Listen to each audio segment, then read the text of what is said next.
नमस्कार जुले। पुणे के सभी निवासियों को लद्दाख वासियों की तरफ से बहुत बहुत प्यार भरा अभिनंदन। संक्षिप्त में कहूँगा क्योंकि समय बहुत नहीं है, तो इसलिए पुणे वो जगह थी जहाँ से जब लद्दाख में प्रकृति और संस्कृति के बारे में आंदोलन हो रहे थे तो यहाँ से बहुत लद्दाख के लोगों को समर्थन मिला। यहाँ बहुत सारे प्रदर्शन हुए। संतोष जी ने तो 10 दिन की अनशन हमारे साथ यहाँ दूर से की।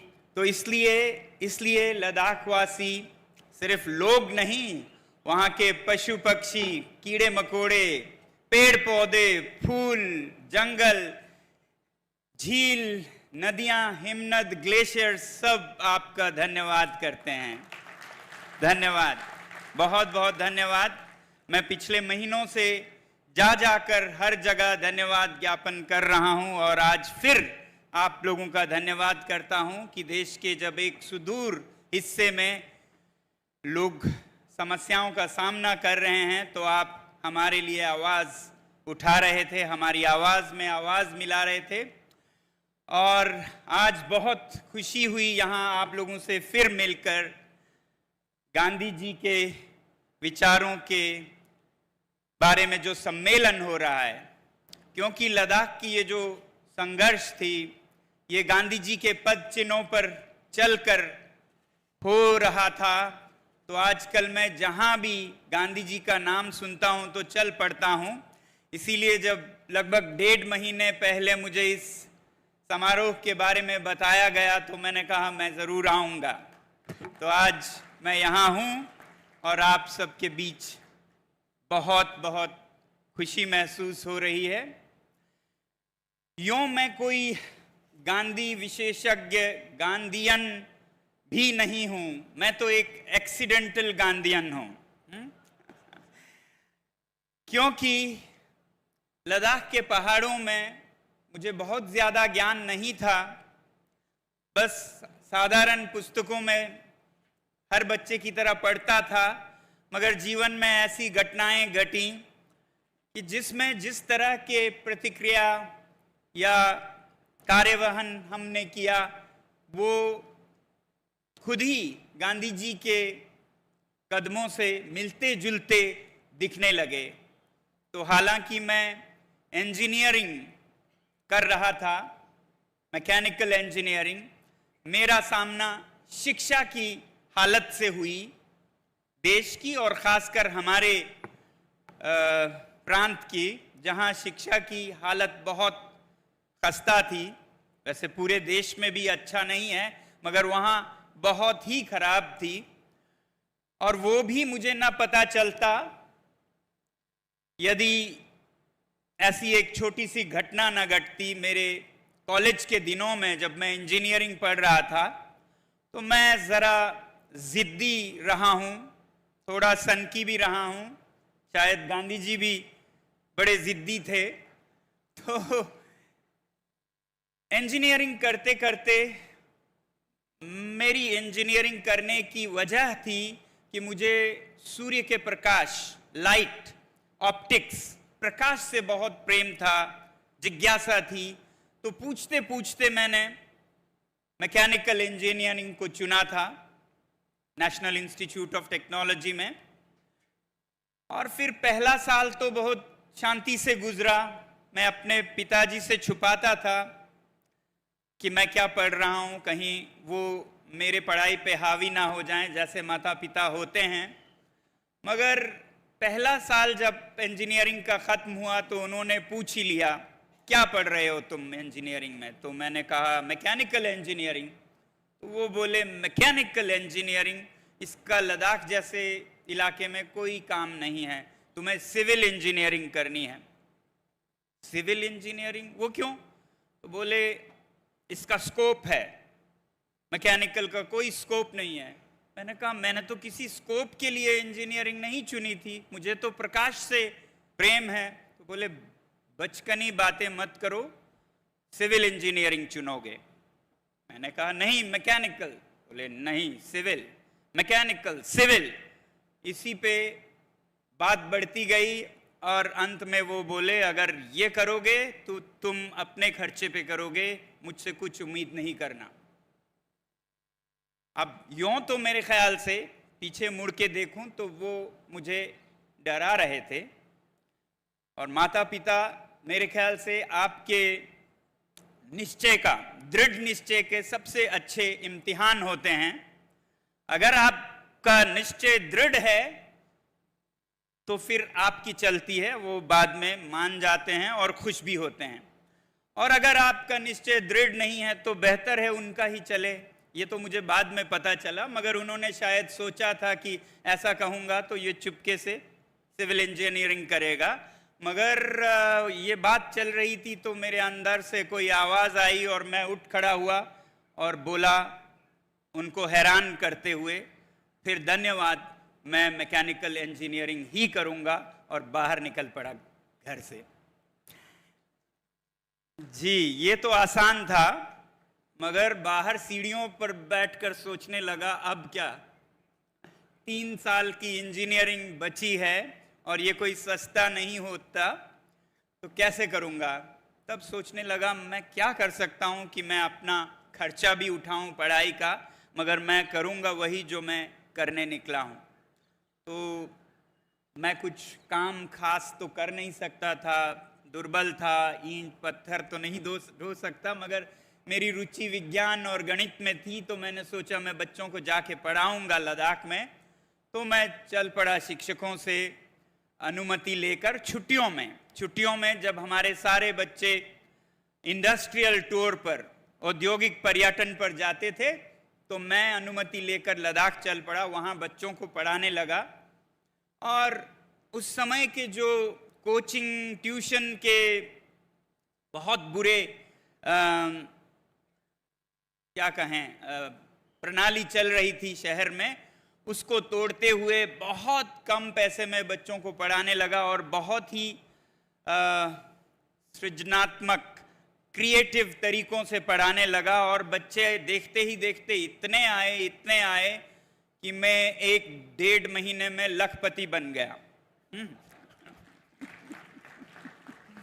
आज के हिसाब से देखें तो 18 वर्ष की उम्र में 3-4 लाख मैंने कमा लिए थे 1.5 महीने में। इससे मेरे दिल में पैसे के लिए जो पागलपन होता है वही खत्म हो गया, क्योंकि पैसा तो जब चाहिए कमा लो, 1.5 महीने में 3 साल का खर्चा आ जाएगा, तो कुछ करना चाहिए। और करना मेरे सामने ही था। बच्चे जिनको मैं पढ़ा रहा था वो बहुत होनहार थे, बहुत जिज्ञासु थे, मेहनती थे, मगर जब परीक्षाएं आती थी तो सब फेल हो जाते थे, हो जाया करते थे। तब 95% फेल हो जाते थे 10वीं की कक्षा में। वो इसलिए नहीं कि बच्चे बुरे थे या उनका दिमाग कमज़ोर था, मगर शिक्षा प्रणाली फेल हो जाती थी। लद्दाख के बच्चों को उर्दू में सिखाया जाता था, ना कि मातृभाषा में। और फिर उदाहरण जो पुस्तकों में मिलते थे वो A for Apple, B for ball होता है, मगर पहाड़ों में 14,000 फुट पर E फॉर एलिफेंट किसे समझ आए। और फिर F फॉर फैन, पहले से बच्चे ठिठुर रहे हैं -20 में, और फिर F फॉर फैन बता रहे हैं master ji, F for fan, इससे F आसान हो जाए। तो बच्चे पूछते हैं ये F फॉर फैन होता क्या है मास्टर जी? तो मास्टर जी भी सिर खुजलाते हैं, बोलते हैं बेटा ऐसा सुना है, देखा तो मैंने भी नहीं, ये आपको शीतल रखता है। और बच्चों की आंखें फट जाती थी, शीतल? इससे ज्यादा किसको जरूरत है और शीतल होने की? तो ऐसे प्रणाली में बच्चे फेल होते थे। ये हैरानी की बात नहीं थी, मैं तो बाद में हैरान होने लगा कि वो 5% कैसे पास होते थे।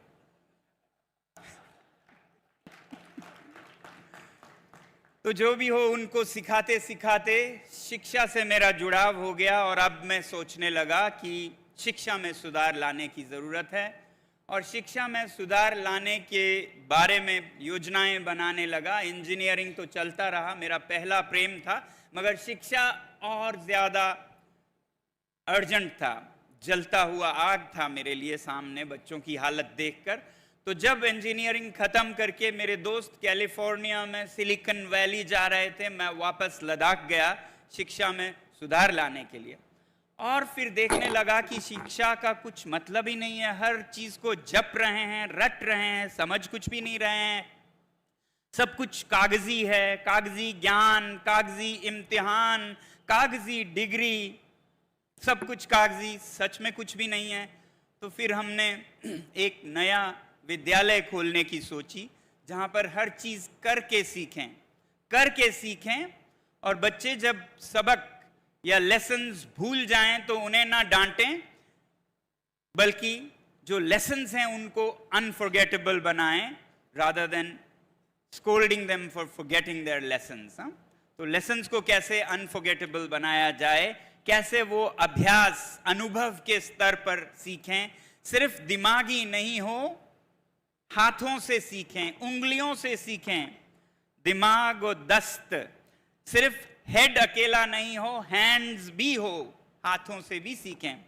फिर आगे चलकर हमने बहुत अच्छी सफलताएं देखी बच्चों में, मगर सोचने लगे कि इस तरह से हेड तो ठीक है, कोई मतलब नहीं रहता, हेड से आप कितना बदलोगे, बल्कि हेड से आपको अहंकार आता है।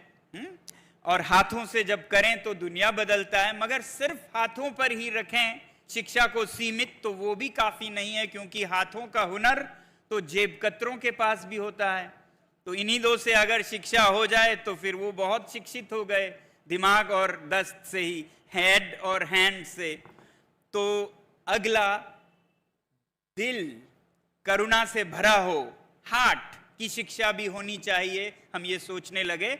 और बच्चों के जीवन में उनके हृदय का जो शिक्षा है उस पर ध्यान देने लगे। और फिर इस तरह से देखते हुए हम बोलने लगे, ये अंग्रेजों ने जो हमें सिखाया है शिक्षा को, जो बोलते हैं बोलचाल में 3 R's of education, reading, writing, arithmetic, ये बेमानी है, इसका कोई माने नहीं है। वैसे भी तो रीडिंग, राइटिंग, अरिथमेटिक ये 3 R's हैं भी नहीं, ऐसे ही लोगों ने जो परिभाषा दी उसका हालत क्या होगा आप सोच सकते हैं, जो 3 R's सोचते हो।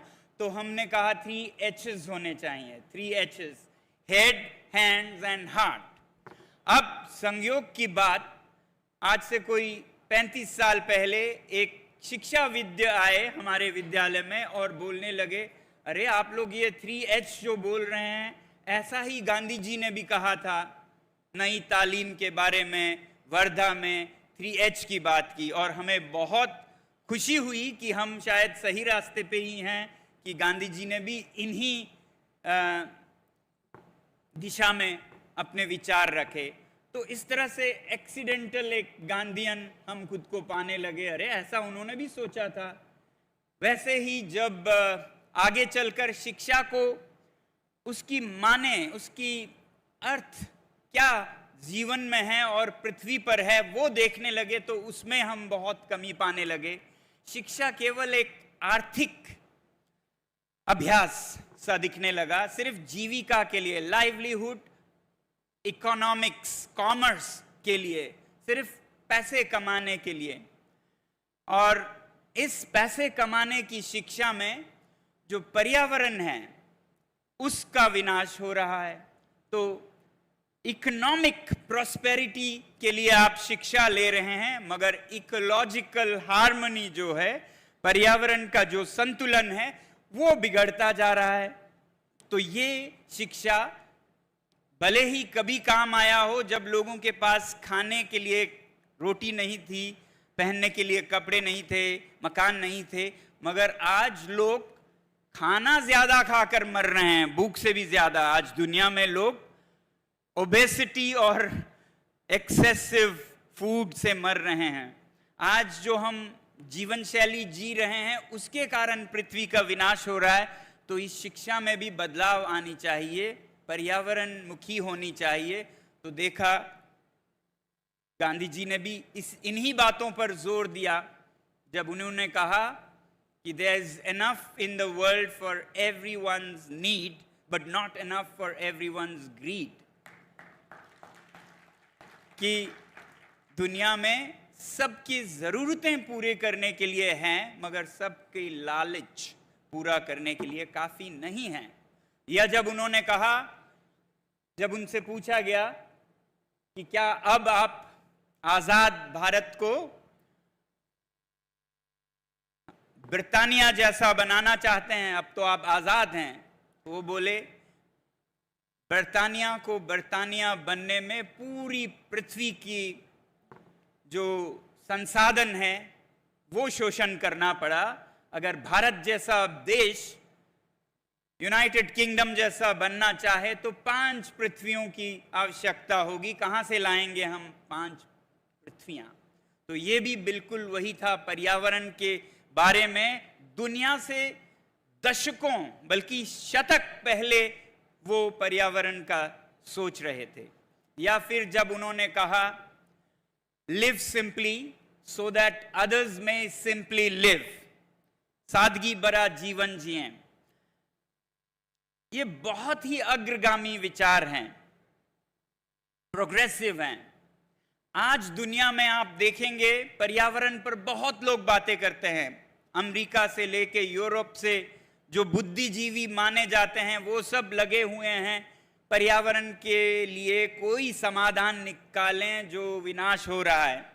मगर आप देखेंगे कि सभी सप्लाई साइड पर ध्यान दे रहे हैं। सप्लाई साइड, सप्लाई यानी कि बिजली चाहिए, बिजली चाहिए तो बिजली हम हवा से लेंगे, हम कोयले से नहीं लेंगे, अच्छी बात है। सूरज से लेंगे, सोलर एनर्जी लेंगे, ये समाधान है, कोयले से नहीं, डीजल से नहीं, अच्छी बात है। मगर कोई ये नहीं कह रहा है कि हम बिजली आधा करेंगे, 1/10वां प्रयोग करेंगे। 9 जाया हो रहे हैं, असल में 1/2 हम प्रयोग कर रहे हैं, बाकी सब व्यर्थ गवा रहे हैं। सप्लाई साइड नहीं, डिमांड साइड को भी कम करना है, ये बहुत कम लोग कह रहे हैं। और यही भारत की विशेषता है। जैसे गांधी जी ने कहा, वैसे ही 2500 साल पहले गौतम बुद्ध ने यही कहा कि मानव के लिए बड़ी उपलब्धि ये नहीं कि वो 1000 इच्छाएं पूरी करें, बल्कि ये है कि एक इच्छा को वो भस्म करे, खत्म करे, कम करे। 1000 से 999 करे, 900 करे, 800 करे, तो वो कामयाब है, वो सफल है जिसने 1000 से 100 किया हो इच्छाओं को, जिसने 10 की हो, 8 की हो, जो फिर मुक्त हुआ, वो तो सबसे परम सफल व्यक्ति होगा। तो ये इस देश में ऐसी विचार रहे हैं, फिर भी हम भटक कर उन्हीं अंग्रेजों के पीछे चले गए जो 1000 इच्छाएं पूरा करने के दौड़ में दौड़ रहे हैं, होड़ लगाए, और पृथ्वी का विनाश कर रहे हैं। तो इसीलिए आज हम सप्लाई साइड की तरफ सब आवाज दे रहे हैं, डिमांड साइड पे बहुत कम आवाज दे रहे हैं कि हम जरूरतों को, खपत को, कंजम्पशन को कम करें, बजाय इसके कि प्रोडक्शन को बदलें। आज आप कोयले से ले रहे हैं, कल हवा से लें, पानी से लें, सूर्य से लें, वो भी विनाश करेगा। कोई सूर्य ऊर्जा भी आपका उपकार नहीं करेगी अगर आपकी इच्छाओं का कोई लगाम नहीं हो तो ये विचार गांधी जी के थे जो मुझे बहुत बहुत दिल को छुए, और इन्हीं बातों को हम लद्दाख में सोचने लगे। वैसे आज अगर कहें तो गांधी जी के विचारों को हर धर्म, हर पार्टी के लोग किसी ना किसी तरह से स्वीकार करते हैं, मगर आचरण बहुत कम करते हैं। जैसे मैं बहुत प्रभावित हूं, मैं प्रशंसा करता हूं जब मोदी जी ने मिशन लाइफ की घोषणा की, जीवन शैली को सादा करने की। ये डिमांड साइड कम करने की बात है जो गांधी जी ने कहा है, मिशन लाइफ, अच्छी बात है। मगर दुख सिर्फ केवल इस बात पे होता है कि इस पर घोषणा के बाद आचरण बहुत कम हुआ है।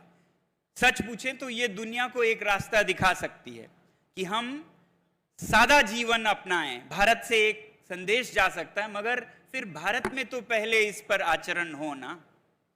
तो इसलिए विचार बहुत अच्छे लगे कि अलग अलग पार्टियों ने ली है, मगर उसका कार्यवाहन, उसका इम्प्लीमेंटेशन देखना बाकी है। वैसे ही मुझे बहुत अच्छा लगता है कि गांधी जी को किस तरह देखते हैं, मगर जैसे स्वच्छ भारत में गांधी जी की तस्वीर दिखती है, मुझे बहुत अच्छा लगता है।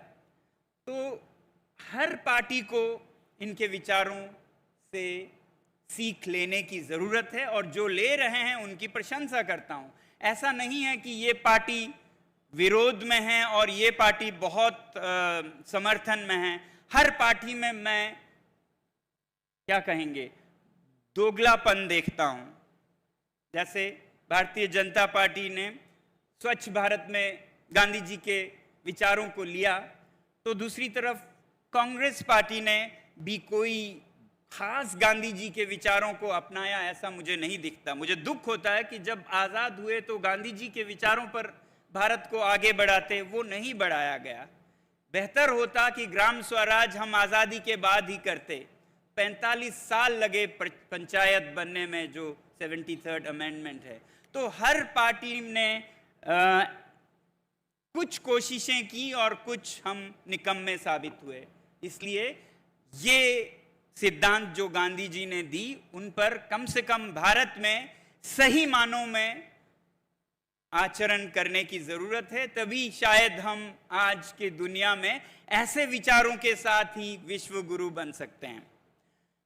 मैं बहुत बार कहता हूं कि विश्व गुरु अगर हम भारत बने, तो इनके विचारों को अगर दुनिया में जो आज विनाश हो रहा है उसके संदर्भ में रखें और उस पर भारत चल के दिखाए, तो वो विश्व गुरु बन सकता है। वैसे ही जो भारत के दूर दराज के जनजातियां हैं, जो बहुत सादगी भरा जीवन जीते हैं, चाहे वो लद्दाख के पहाड़ों में हो या मध्य प्रदेश महाराष्ट्र के जंगलों में हो, वो दुनिया को सीखने की जरूरत है कैसे सादा जीवन जिया जाए।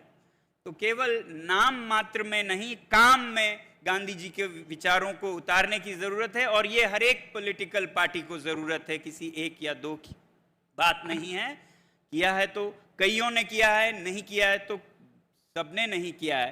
तो ये मैं सोचता हूं कि भारत एक प्रेरणा का स्रोत बन सकता है। आज के, खासकर आज के 100 साल पहले शायद ऐसे हालात नहीं थे कि लोग समझ सकते कि क्या ये संसाधनों का, रिसोर्सेस का खेल है जिससे कि पृथ्वी का ऐसा विनाश होगा। अब लद्दाख से आया हूं तो थोड़ा सा आपको लद्दाख के बारे में बताऊं कि वहां क्या और क्यों हो रहा है। लद्दाख में हम पिछले 5 सालों से एक संघर्ष कर रहे हैं।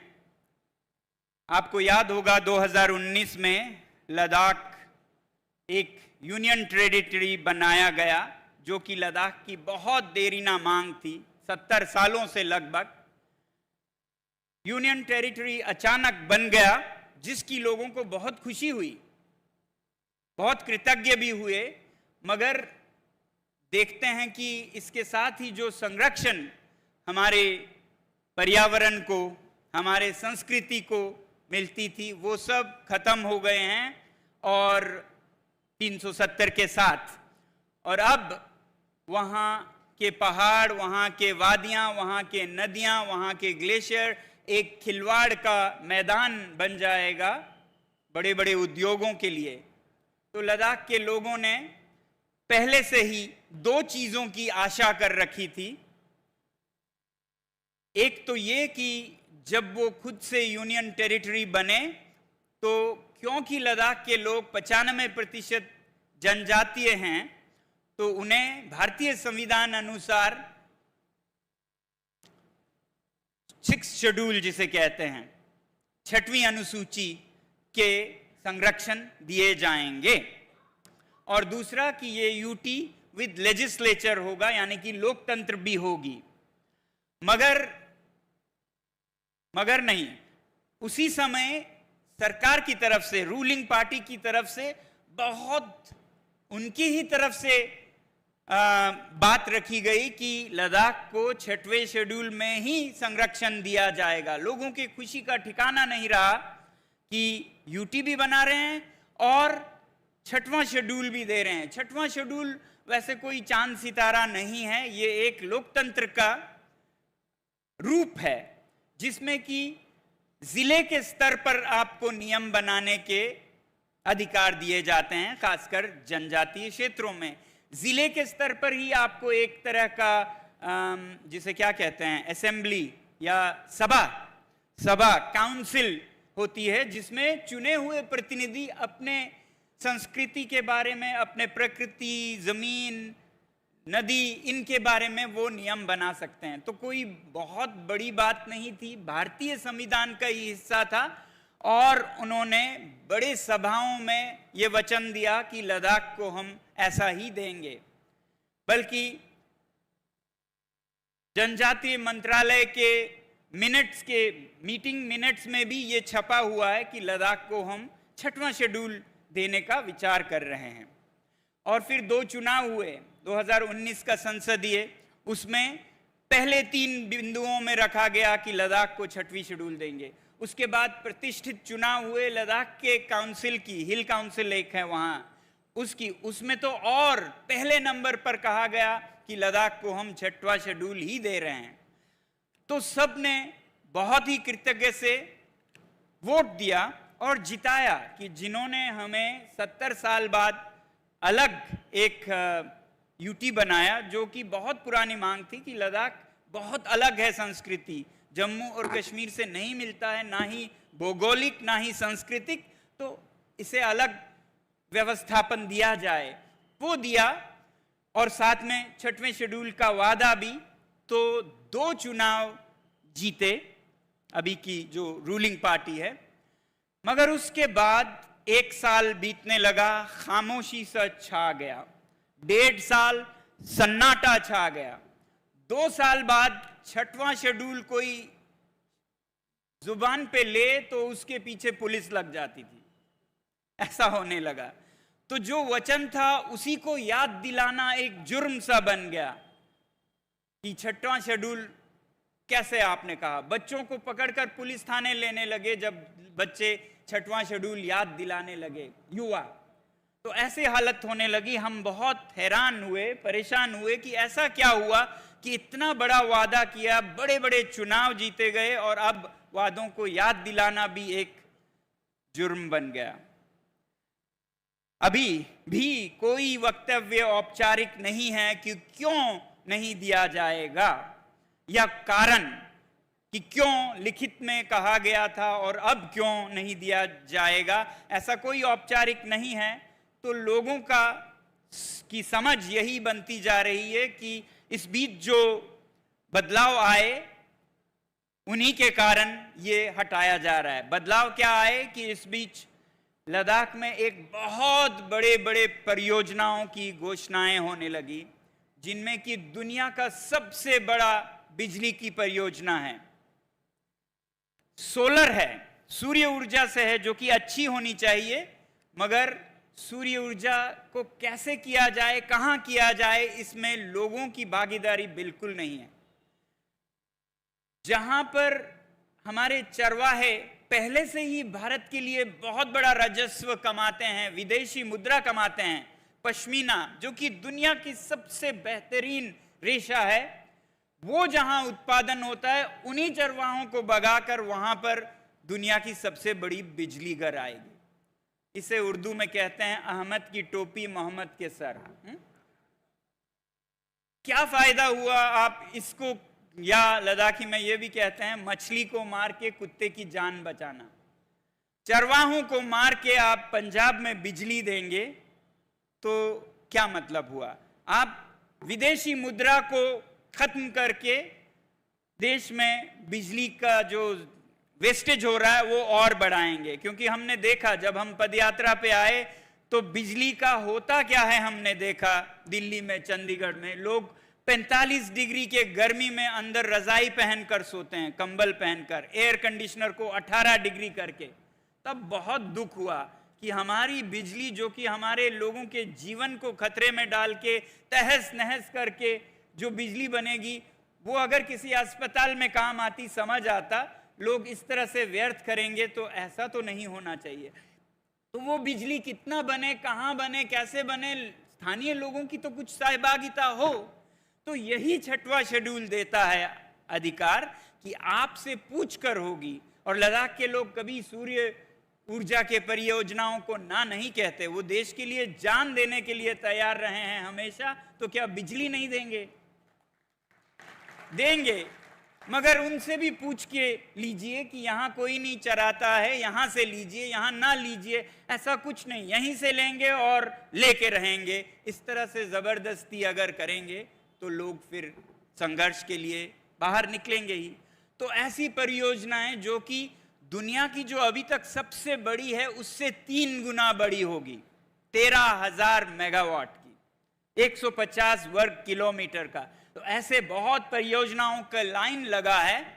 तो हमें अब समझ आता है कि ऐसे बड़े बड़े कॉरपोरेट्स को बिना पूछे जमीनें देने के लिए लद्दाख के लोगों को ऐसे छोड़ दिया जा रहा है, वचन देने के बाद भी। और ये बहुत बड़ी मूर्खता भी दिखती है, क्योंकि लद्दाख के लोगों ने बिना वर्दी के हर युद्ध में भाग लिया है। आप सोचिए, हर युद्ध में, चाहे वो 48 के हो, 62 के हो, 65 के हो, 71 के हो, 99 के हो और 2020 के हो, लोगों के बिना हमारे सैनिक ऐसे होंगे जैसे एक हाथ से तलवार चला रहे हैं, एक हाथ बांधकर। तो लोगों का एक हाथ, सेना का एक हाथ रहा है। अब उन लोगों को नाराज करके कुछ कंपनियों को खुश करना, ये देश हित में है क्या? इससे कौन खुश होगा? इससे चीन खुश होगा कि यहां सीमा पर लोग नाराज हो रहे हैं, भारत की सेना कमजोर होगी तो चीन खुश होगा। तो मैं तो कहूंगा ये चीन क्या कहेंगे को सहायता करने जैसा कदम होगा अगर इस तरह से लोगों को नाराज करके ऐसे परियोजनाएं हम लाएं। तो इसलिए हमने ये सोचा कि ये बात और बिगड़ती जाए जो कि भारत के हित में ना होगी, हम आवाज उठाएं और वचन पूरा करवाने की मांग करें। इसलिए फिर हमने वही चुना जो कि गांधी जी का पद था, कि हम किसी को ना बुरा भला कहना चाहते थे, ना कुछ बुरा भला करना चाहते थे। हम खुद पे पीड़ा उठाकर उनसे एहसास करवाना चाहते थे कि उन्होंने कुछ गलती की है। तो इसलिए हमने कहा हम अनशन पे जाएंगे, खुद को पीड़ा देंगे, आपको नहीं देंगे, मगर आपका ध्यान जरूर खींचेंगे अपनी समस्याओं के लिए। तो इसलिए आपने सुना होगा, पहले 1 हफ्ते के अनशन की सांकेतिक, फिर 2 हफ्ते की, फिर 3 हफ्ते की करते आए हैं। और 21 दिन जो हमने किया वो भी गांधी जी से प्रेरित था, क्योंकि हमने देखा कि गांधी जी की जो सबसे लंबी अनशन थी वो 21 ही दिन की थी। तो हमने उन्हीं के पद चिन्हों पर चलते हुए 21 दिन की अनशन की, जिसके बाद सरकार ने कुछ सुनना शुरू किया। मगर क्योंकि बहुत देरी, बहुत आहिस्ता सब कुछ चल रहा था, तो हमने फिर एक पद यात्रा भी की, जो फिर गांधी जी के पद चिन्हों पर है। लेह से लेकर दिल्ली तक हम 1 महीने तक लगभग 1000 किलोमीटर चलते हुए दिल्ली में अपनी फरियाद, अपनी व्यथा सुनाने आए। कोई 150 लोग, जिसमें से 5-6 लोग तो 80 से ऊपर के थे, 80 वर्ष से ऊपर के थे, और लगभग 20 लोग भूतपूर्व सैनिक थे। आप समझ सकते हैं कितने देशभक्ति के साथ वो लड़े हैं। उसी देशभक्ति के साथ सरकार को याद दिला रहे हैं कि ये जो आप कर रहे हैं वो गलत कर रहे हैं, इससे देश का हित नहीं होगा, इससे सीमा सबल नहीं दुर्बल होगी। तो ये याद दिलाने हम दिल्ली तक आए, ठीक उसी तरह जिस तरह से गांधी जी ने खुद पर पीड़ा लेकर सरकार को, तब के ब्रिटिश सरकार को समझाने की कोशिश की। तो इसी तरह से हम आगे भी आवाज उठाते रहेंगे। जैसा मैं कह रहा था, संयोग हो या जो भी हो, ये दिखता रहा हमें कि जो हम सोचते हैं करते हैं वैसा ही कुछ गांधी जी भी करते थे। अब बचा है तो मैं ये कहूँगा कि जिस तरह से उनका जीवन अंत हुआ कुछ करते हुए, वैसे ही शायद हमारा भी अंत हो। हम ये चाहेंगे कि जितना हो सके संघर्ष करेंगे और डरेंगे नहीं। इस पर्यावरण के मुद्दे को सिर्फ लद्दाख का नहीं, पूरे हिमालय की बात है ये। हम आगे बढ़ाएंगे और हमारा डर ये नहीं है। हालांकि बहुत लोगों ने हमें कहा है कि आप खबरदार रहिएगा, सचेत रहिएगा, कोई आपके जीवन पर भी वार कर सकता है। तो मेरा डर ये नहीं है कि जीवन पर कोई वार करेगा। मैं आपको बताऊं, मेरा सबसे बड़ा डर तो ये है कि मैं कहीं बिस्तर में न मर जाऊं, बीमार वृद्ध होकर बिस्तर में मरूं, ये मेरा डर है। काम में मरूं, किसी मिशन पे मरूं, ये सब के लिए सबसे बड़ा सौभाग्य होना चाहिए। क्यों इस देश में आज सब डरे डरे दिख रहे हैं? हर लोग डरे डरे दिखते हैं, हर नेता प्रतिनिधि सब डरे डरे दिखते हैं। और सबसे बड़ी बात तो संचार माध्यम जो मीडिया है वो भी डरे डरे दिखते हैं। ऐसे डर डर के जीना, उससे तो बेहतर है मरें तो शायद पुनर्जन्म लेके ये भय खत्म होके दोबारा जन्म लेंगे। तो इसलिए बहुत जरूरी है, ये सरकारों के लिए भी लोग निडरता से बोलें, वो उनके लिए बहुत जरूरी है। जब लोग निडरता से बोलेंगे तो वो सही रास्ते पे रहेंगे। जब लोग डर कर गलत को भी सही कहेंगे तो वो और गलत करते जाएंगे, उनका पतन होगा। तो ये हमारा कर्तव्य है कि हम सही को सही बोलें, गलत को गलत बोलें। और मैं किसी पार्टी, दल, किसी की परवाह नहीं करता हूं। अगर अच्छा काम करते हैं रूलिंग पार्टी तो मैं उन्हें भी अच्छा कहता हूं, अगर गलत करते हैं तो डंके की चोट पे गलत करते हैं कहता हूं। और वैसा ही हर पार्टी के लिए भी हम किसी के न विरोधी बने, न अंध भक्त अंध विरोधी, इन दोनों में न पड़े। इससे देश का पतन होगा। राष्ट्र निर्माण तब होगा जब कोई किसी का भक्त नहीं, कोई किसी का विरोधी नहीं, जब गलत तब गलत, जब सही तब सही। तो यही मैं उम्मीद करूंगा। अंत में यही कहूंगा, उर्दू में पंक्तियां हैं, फलक आसमान को कहते हैं, फलक को जिद है जहां बिजलियां गिराने की, हमें भी जिद है वही आशियां बनाने की। धन्यवाद, बहुत बहुत धन्यवाद।